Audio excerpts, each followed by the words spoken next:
dhalinyaradan oo gaaraya 6 qof ayaa waxa isugu jireen 5 wiil iyo 1 gabar waxaana ay ka kala tahriibeen magaalooyinka Muqdisho, Garowe, Hargeysa iyo magaalada Mandera iyagoo dhowr sano ku xirnaa xabsiyo ku yaala dalka Liibiya halka ay ku haysteen kooxaha dadka qafaashay loo yaqaan magafayaasha. waxa maanta ay nasiib u yeesheen in dalkooda dib ugu soo laabtaan kadib markii ay arintaasi dadaal weyn u gashay dowladda Soomaaliya gaar ahaan Ambassador Maryan Yaasiin oo ah ergeyga gaarka ah ee xuquuqda carruurta iyo taariikhyaasha u qaabilsan xafiiska ra'iisul wasaaraha dalka Soomaaliya. markii ay soo gaareen magaalada Muqdisho waxa si heersara u soo dhaweeyay mas'uuliyiin ka socotay xafiiska ergeyga gaarka ah ee xuquuqda carruurta iyo taariikhyaasha ee xafiiska ra'iisul wasaaraha madaxda hay'adda qaxootiga qaranka iyo barakacayaasha iyo wakiilo ka socday hay'adda socdaalka adduunka ee loo yaqaano IOM. Cabdiqani Ibrahim Xuseen iyo Maxamed Nuur Bilow oo kamid ah dhalinyarada dib loogu soo celiyay maanta oo la hadlay warbaahinta qaranka Soomaaliyeed ayaa sheegay inay ku faraxsan yihiin inay dib ugu soo laabtaan dalkooda hooyo ayagoo u mahadceliyay madaxda qaranka iyo Ambassador Maryan Yaasiin oo door weyn ka qaadatay inay dib u soo laabtaan dhalinyaradani Soomaaliyeed. Maryan Yaasiin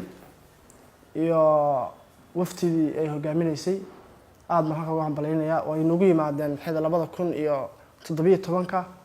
bishii 7 bishii 8 meelaha way nagu yimaadeen xabsiga wayna soo booqdeen halkii marna wax naga soo qaado 100 qof laakiin uu nasiib uma yeelan dadkana soo raaco oo aan baleynaya madaxweynaha qaranka Soomaaliya Maxamed Cabdullaahi Farmaajo iyo ra'iisul wasaaraha Xasan Ali Khayre horta meesha Soomaalida oo haystay dib badan aan ku arkay dadka qaar Soomaalida badi waa dhamaadeen waxay u dhamaadeen daacuun waxa jiro xasaasiyad loogiya iska barra dhacaan gala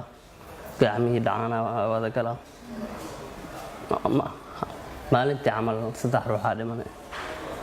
dhimashada meesha ku badatay. Maxamed Amiin Cabdullaahi Cusmaan oo ah kusimaha gudoomiyaha hay'adda qaxootiga qaranka iyo barakacayaasha oo kamid ah mas'uuliyiinta soo dhaweysay dhalinyaradan ayaa sheegay in dhalinyarada maanta ay maaday ay kamid yihiin taariikhyaal ku xirnaa dalka Liibiya. maantana waxa yimid ilaa 6 qof oo